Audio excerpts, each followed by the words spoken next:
Erkakni kim kuchliroq sevadi? Ayolimi yoki onasi? Onachalik hech bir ayol erkakni sevolmaydi. Onasichalik yaxshi ko'ra olmaydi.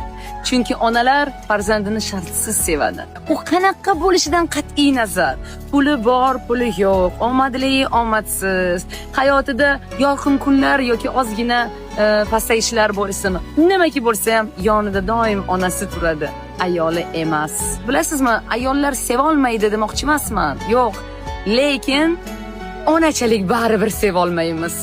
Chunki shaxsan o'zimni qaynonam qanaqa turmush o'rtog'imni sevishini ko'rib doim hayratlanaman. Men shu ayolchalik, shu erkakni seva olmayman. Chunki bu ayol o'g'lini shunchaki shartsiz sevadi.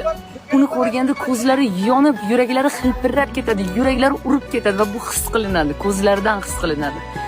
Biz esa baribir menga mehr ber, meni erkalat, menga puling kerak, menga u qil, bu qil, shundagina seni yaxshiroq ko'raman, shundagina seni kuchliroq sevaman degan ichimizda shartlar qo'yib tashlaymiz.